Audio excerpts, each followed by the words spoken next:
میرے عزیز دوستوں اور بزرگوں، 5 سال پہلے آپ نے بہت سی پارٹیوں کو ووٹ دیا. میں 5 سال پہلے بھی اتر پردیش میں مختلف مقامات پر جا کر اپنی بات کو رکھا، مگر اس وقت آپ کو کہا گیا تھا کہ سیکولرزم کو بچانا ہے. آپ کو کہا گیا تھا کہ سیکولرزم کو بچانا ہے، سیکولرزم کو بچانا ہے. اور آپ نے دیکھ لیا کہ سیکولرزم کو تو نہیں بچا پائے مگر اپنے خاندان کو بچا لیے. سیکولرزم کو تو بچا نہیں پائے مگر اپنے رشتہ داروں کو بچا لیے. اور ہوا کیا کہ نقصان ان کا نہیں ہوا جو کل مکھیہ منتری تھے، آج بھی وہ آرام سے اپنے گھر میں سو رہے ہیں، مگر برا حال کس کا ہو گیا؟ برا حال میرا ہو گیا. آج میری آواز کو دبا دیا جاتا ہے. میرے محلے جات میں، میرے گاؤں میں، میرے شہر میں جہاں پر غریب اور کمزور بستا ہے وہاں پر کوئی ڈیولپمنٹ نہیں کیا جاتا ہے. میرے عزیز دوستوں، میری عزتدار ماں اور بہنوں، اس لیے آپ سے اپیل کر رہا ہوں کہ ایک وکلپ، ایک آلٹرنیٹ پولیٹیکل پلیٹ فارم آپ کے سامنے آیا ہے، آپ اس کا ساتھ کیجئے. اور پھر بہت سے لوگ مجھے یہ پیغام دیے کہ کسی نے قرآن کریم کے بارے میں کچھ کہہ دیا ہے. میرے عزیز دوستوں اور بزرگوں، ان لوگوں کے بارے میں کیا کہہ سکتے ہیں؟ نام وسیم ہوگا، یہ نام وسیم نہیں بلکہ اس کو تو لئیم پکارنا چاہیے، اس کو تو لئیم پکارنا چاہیے. اور یہ لوگ وہ لوگ ہیں جو فرقہ پرستی کو اضافہ کرنا چاہتی ہیں. یہ وہ لوگ ہیں جو ہماری صفوں میں انتشار کو برپا کرنا چاہتے ہیں. یہ وہ لوگ ہیں ہمارے اختلافات کو اور فروغ دینا چاہتے ہیں. جو لوگ قرآن کے بارے میں اس طرح کی بات کر رہے ہیں، میں تم کو لئیم کہتا ہوں، میں تم کو ابو جہل کا جانشین کہتا ہوں، میں تم کو فرعون کا بیٹا کہتا ہوں، میں تم کو نمرود کی اولاد کہتا ہوں. ارے وہ قرآن اگر شیر خدا حضرت علی ہے جن کو اسد اللہ کہا جاتا ہے، کیا اسد اللہ کی موجودگی میں کوئی کلام اللہ میں اضافہ یا کمی کر سکتا تھا؟ جس اہل بیت کے گھر میں قرآن کریم کو نازل کیا گیا، آج تم اس طرح کی واہیات باتیں کرتے ہو. انشاءاللہ تعالی تم بے عزت ہو گئے اور دنیا دیکھے گی تم کو کہ تمہاری بے عزتی کو، اور تم زندہ ضرور رہو گے. انشاءاللہ تم 130 سال زندہ رہو گے، جلدی نہیں جاؤ گے پیارے، آرام سے رہو گے. تم دیکھو گے کہ کیا ہوتا ہے. میرے عزیز دوستوں اور بزرگوں، میری آپ سے ایک اور بات آپ تک کہنا تھا کہ مجلس کے تعلق سے لوگ ہم کو کہتے ہیں کہ جہاں ہم لڑتے ہیں وہاں بی جے پی جیت جاتی ہے. میرے عزیز دوستوں اور بزرگوں، میں ان لوگوں سے پوچھنا چاہتا ہوں، امیٹھی میں تو میرا کینڈیڈیٹ نہیں تھا، کیسے ہار گئے پیارے وہاں پر؟ ہم تو نہیں تھے وہاں پر، ہم تو نہیں تھے. اچھا پھر سماجوادی پارٹی کے بڑے بڑے پریوار کے لوگ ہار گئے، بڑے بڑے لوگ ہار گئے، قنوج سے ہار گئے، ہارے نا، قنوج سے ہار گئے. وہ کیا میں تھا یا اوم پرکاش صاحب جا کر پڑھ کر پھونک کر آئے تھے کیا؟ آپ وہاں پر ہار گئے. آپ ہارتے ہیں تو اس کا کوئی تذکرہ نہیں ہوتا. اب ہم جب آگے بڑھ کر غریب مظلوم عوام کے انصاف کے لیے لڑتے ہیں تو ان کو پیٹ میں درد شروع ہو جاتا ہے، ان کو سر میں درد شروع ہو جاتا ہے. ضرور آپ کے سر میں درد ہونا چاہیے، آپ کو تکلیف ہونا چاہیے. ابھی بھی وقت ہے. ہماری ان باتوں کا جس کا ذکر اوم پرکاش راجبر صاحب نے کیا، سنجیدگی سے غور کریے، اس پر سوچئے، ورنہ نقصان ہمارا کچھ بھی نہیں ہے. ہمارے پاس نہ کوئی محل ہے، نہ ہمارے پاس کوئی چیز ہے.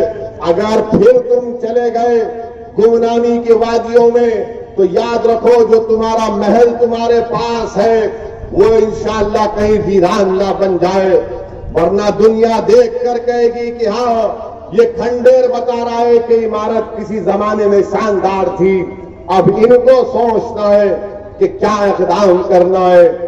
ہم اور راجبر صاحب بہار میں مل کر الیکشن لڑے تھے، ہم وہاں پر بھی اپنے پارٹی کو مجلس اور راجبر صاحب ساتھ تھے، بہار میں مجلس کے 5 MLA جیت کر گئے اور جیت کر سیمانچل کے علاقے سے گئے۔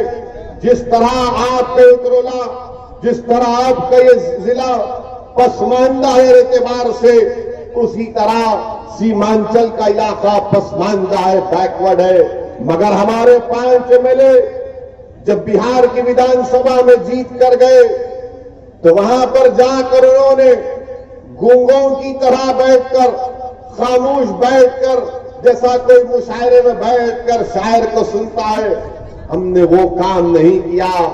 بہار کے ویدھان سبھا کے در و دیوار کو مجلس اتحاد المسلمین کے اراکین اسمبلی نے ہلا کر رکھ دیا۔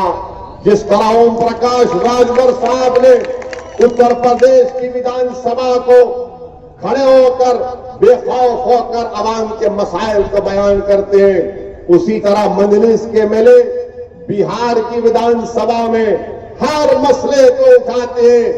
اتنا اٹھایا کہ بہار کے چیف منسٹر نتیش کمار نے چڑ گئے، غصہ آیا اور کہا کہ میں دیکھ لوں گا۔ تو ہم نتیش کمار سے کہے کہ آپ کیا دیکھیں گے، اللہ ہمارے کو دیکھنے والا ہے، ایسے چپن آ کر چلے گئے۔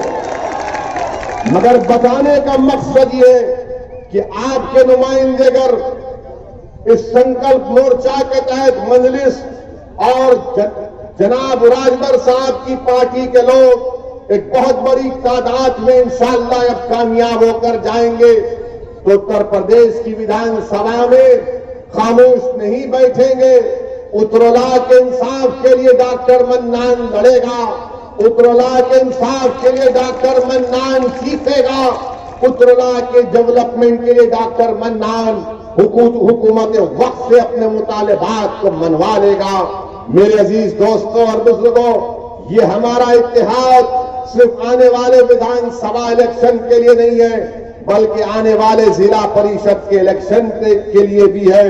اور انشاءاللہ تعالی اگر 2024 میں پارلیمنٹ کے انتخابات ہوں گے تو مجلس اور اوم پرکاش راجبر صاحب مل کر پارلیمنٹ کا چناؤ بھی لڑیں گے، اور ہماری یہ خواہش ہوگی کہ اوم پرکاش راجبر صاحب کے نمائندے بھارت کی سانسد میں بھی یہ پیلا اور ہرا جھنڈا لے کر آئیں گے انشاءاللہ تعالی۔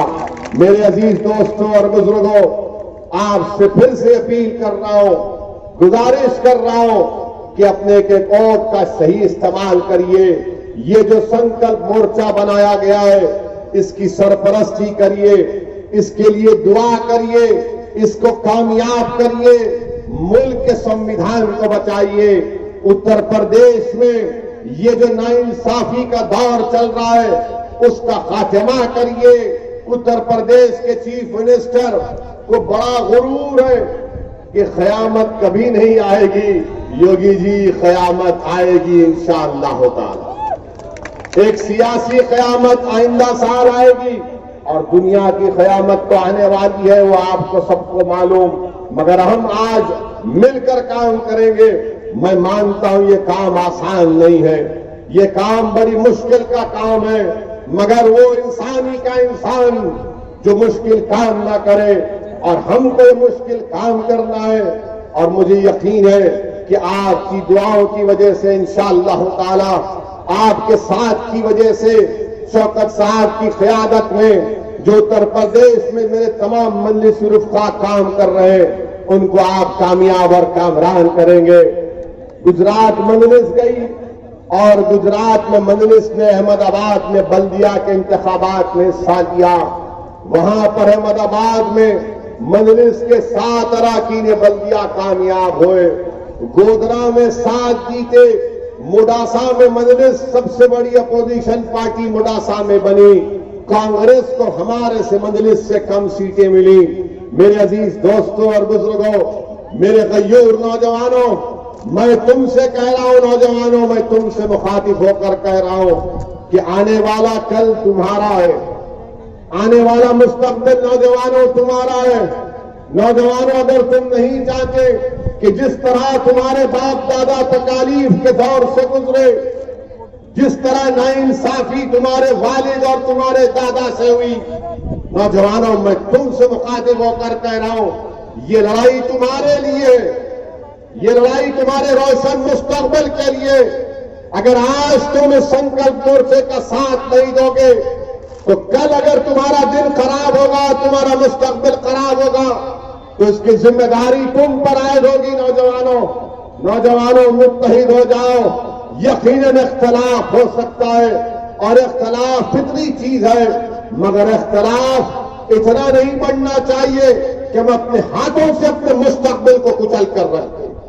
میں اپنی ماں اور بہنوں سے کہہ رہا ہوں، میری عزتدار ماں اور بہنوں سے بھیک مانگ رہا ہوں کہ جس طرح تم نے اپنی زندگی خوف میں گزار دی کہ کیا ہوگا، آج ہم تم سے اپیل کر رہے ہیں کہ تم اپنے بچوں کی سرپرستی کرو، اپنے بچوں کے حوصلوں کو بلند رکھو۔ ڈرنے اور گھبرانے کی ضرورت نہیں ہے۔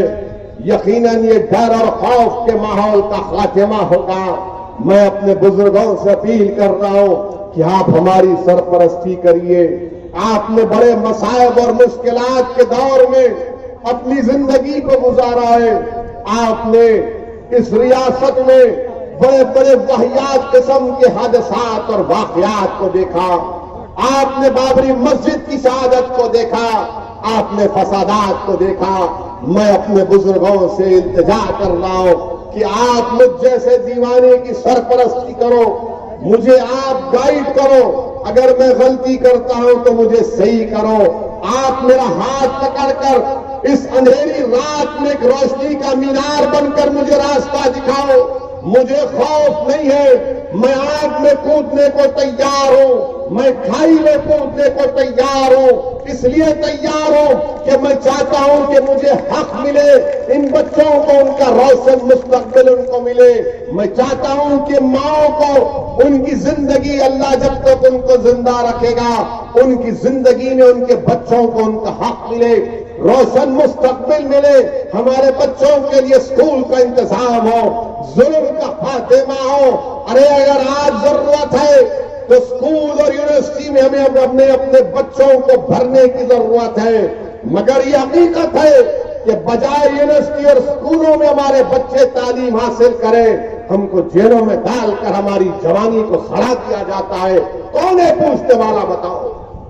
وہ بچے جو سڑ رہے ہیں جیلوں میں، معصوم نوجوان جیل میں ڈال دیے جاتے ہیں، کوئی پوچھنے والا نہیں ہے، کوئی سیاسی پارٹی ان کے لیے آواز نہیں اٹھاتی، اور جب الیکشن آ جاتا ہے تو بڑے ہمدرد بن کر آتے ہیں۔ یہ اس لیے ہو رہا ہے کہ آپ کی آواز نہیں ہے، آپ کی قیادت نہیں ہے۔ باہر میں جائے یہ لوگ جب باتیں کرتے سیکولرزم، میں سیکولرزم کا کولی نہیں ہوں، بخور اوم پرکاش راجبر صاحب کے کہ ہم لیڈر نہیں، ہم تم کو لیڈر بنانے آئے اور تم کو لیڈر بنا کر رہیں گے انشاءاللہ تعالی۔